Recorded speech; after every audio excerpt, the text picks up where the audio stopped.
Hello everyone, study point channel के अंदर आपका हार्दिक स्वागत है। हमारा आज का टॉपिक है वो है सोडियम टेस्ट। सोडियम टेस्ट हम क्यों करते हैं और किन केसेस के अंदर इस टेस्ट को किया जाता है, आज हम उसके बारे में चर्चा करेंगे। सोडियम जो टेस्ट होता है वो यह प्रदर्शित करता है कि हमारी बॉडी के अंदर सोडियम की मात्रा कितनी है। हमारे ब्लड के अंदर जो ब्लड के द्वारा इस टेस्ट को किया जाता है और साथ के साथ इस टेस्ट को हम यूरिन के द्वारा भी करते हैं। दो तरीके से टेस्ट होता है, अभी हम बात करेंगे ब्लड के द्वारा। तो ब्लड के अंदर हम जो सोडियम टेस्ट करते हैं तो उसके द्वारा यह पता लगता है कि हमारे ब्लड के अंदर सोडियम की मात्रा कितनी है। सोडियम अब किन किन चीज़ों में काम आता है। सोडियम जैसे कि हमारी बॉडी की जो वेन्स होती हैं तथा मसल्स होती हैं जो कार्य करती हैं, उसके अंदर सोडियम का बहुत इंपॉर्टेंट रोल होता है। हमारे ब्लड के अंदर 85% जो सोडियम की मात्रा होती है वो पाई जाती है ब्लड के अंदर और लिम्फ फ्लूइड के अंदर। ठीक है, अब जो सोडियम का अगर लेवल हमारे बॉडी के अंदर बढ़ जाए तो दिक्कतें हो जाती हैं और कम हो जाए तो भी दिक्कत होती है। तो कौन से हार्मोन्स के द्वारा इसको कंट्रोल किया जाता है? एड्रिनल ग्लैंड के द्वारा एक हार्मोन सीक्रेट किया जाता है जिसे हम एल्डोस्टेरोन के नाम से जानते हैं। उस हार्मोन के द्वारा इसको कंट्रोल किया जाता है। ठीक है, और साथ के साथ यह हार्मोन कंट्री को यह संकेत देता है कि कितनी मात्रा में सोडियम को हमारी बॉडी के अंदर होल्ड रखना और ज्यादा मात्रा में एक्सेस होने पर इसको हमें यूरिन के द्वारा बाहर निकाल देना है। ठीक है, तो ये तो हो गया इसके कार्य के बारे में। अब सोडियम हमारी बॉडी के अंदर आता कैसे है? जो भी हम खाना वगैरह खाते हैं, ठीक है, उनके अंदर प्रॉपर सोडियम की मात्रा पाई जाती है। लेकिन इसके अलावा जितनी मेडिसिन होती हैं उनमें एक साल्ट के रूप में सोडियम क्लोराइड देखने को मिलता है। ठीक है, जो साल्ट होगा सोडियम क्लोराइड।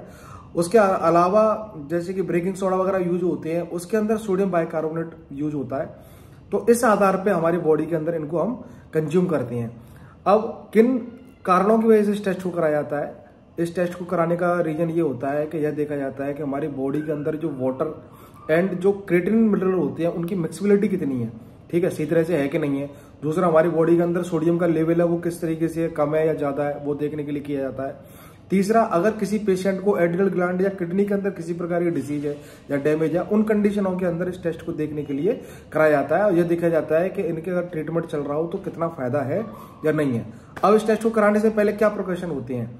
इस टेस्ट को कराने से पहले किसी प्रकार का हमें प्रिकॉशन की जरूरत नहीं है। अगर कोई स्पेसिफिक मेडिसिन चल रही है आपकी तो अपने डॉक्टर को बताएं और डॉक्टर उनको अगर एग्री करता है तो इस टेस्ट को कराएं, नहीं तो उस मेडिसिनों को बंद कर दें। ब्लड के द्वारा ये टेस्ट होता है, जैसे कि मैंने बताया कि ब्लड की हम चर्चा कर रहे हैं तो ब्लड के द्वारा टेस्ट होता है। जब भी आप लेबोरेटरी के अंदर जाएंगे आपके टॉर्निकेट अप्लाई करके वहां से सैंपल लेंगे और लेबोरेटरी के अंदर भेज दिया जाता है। ज्यादा समय नहीं लगता है, बहुत कम समय के अंदर इसकी रिपोर्ट आ जाती है, विदिन 1 आवर। ठीक है, तो ये होता है सोडियम टेस्ट का प्रोसीजर।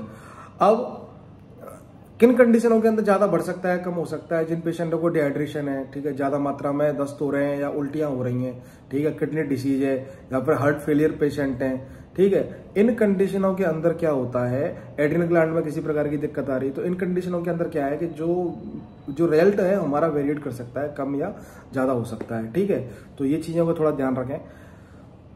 और साथ के साथ दोस्तों ये कहना चाह रहा था, हमारे चैनल के जो सब्सक्राइबर हैं वो 100 ऊपर हो गए हैं, 100 पूरे हो गए हैं। तो आप सबका तहे दिल से धन्यवाद है और हम इसी तरीके से नई नई वीडियो डालते रहेंगे लेबोरेटरी के संबंध में।